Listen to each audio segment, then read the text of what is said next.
Think back to a single summer when you were a kid. It felt like it lasted forever. Now think about this past year. It's probably already a blur. Here's the unsettling part. That's not your imagination, and it's not just because you're busy.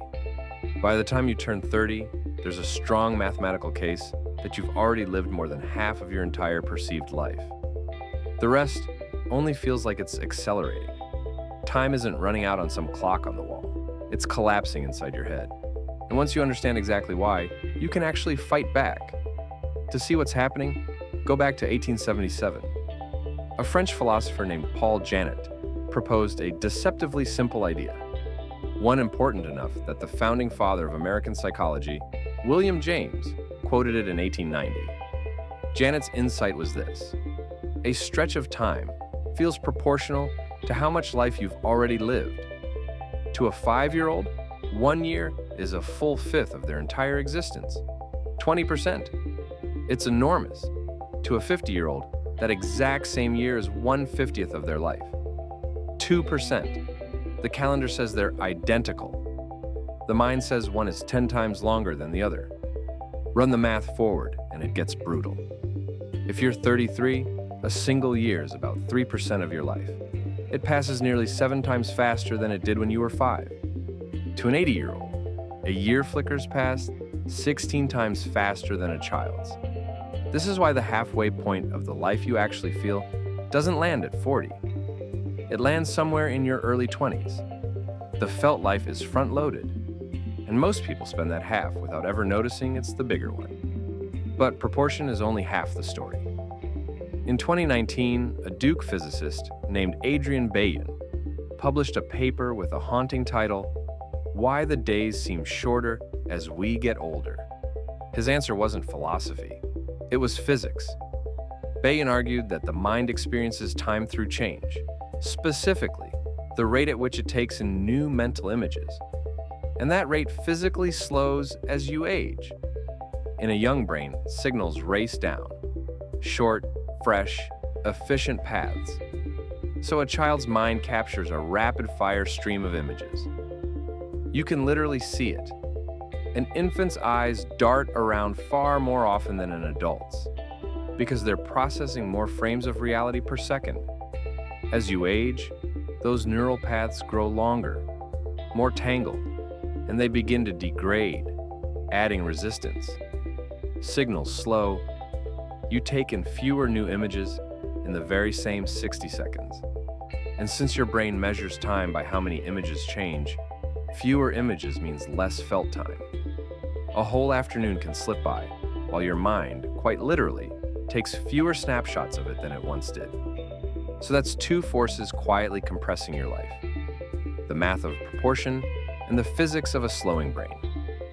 But there's a third, and it's the one you can actually control.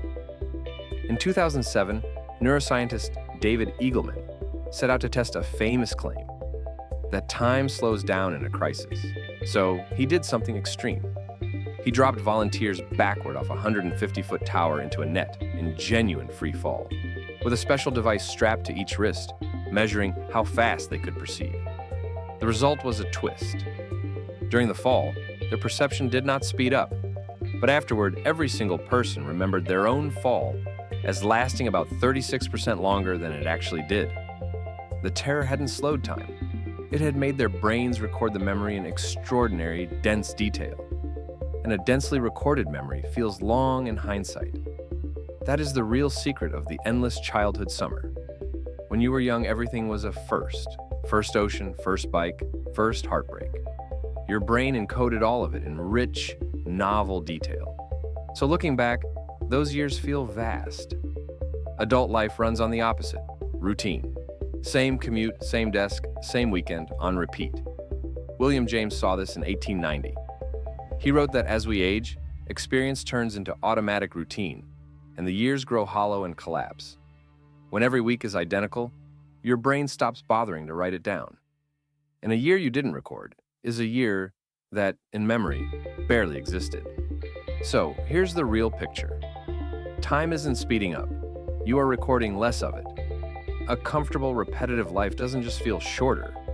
And the only time you will ever actually experience The subjective time inside your skull, it is shorter. The blur isn't a feeling, it's an absence of memory. Every identical week is a week your brain quietly declines to write down.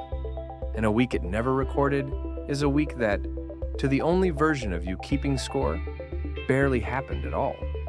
Which is the strange good news because it means the dial is in your hands. Think about what made that free fall feel long and what made a single childhood summer feel endless. Not more hours on a clock, but a flood of firsts, each one burned into memory in high definition. Novelty is the one input your brain flatly refuses to file away as routine. It's why 4 days in a city you've never seen can take up more room in memory than the 3 identical months that came before it. And you don't have to blow up your life to use this. Take a different route home. Learn something with your hands. Have the conversation you've been avoiding. Sit somewhere you've never sat. Do the small thing that scares you a little. Each genuine first drags your brain off autopilot and back into high-definition recording, and quietly stretches that stretch of life back out. The people whose lives feel long aren't the ones who are handed more years than you. They're the ones who refuse to let their years turn into copies of each other. You can't add a single second to the clock on the wall, but you can add clock to your years.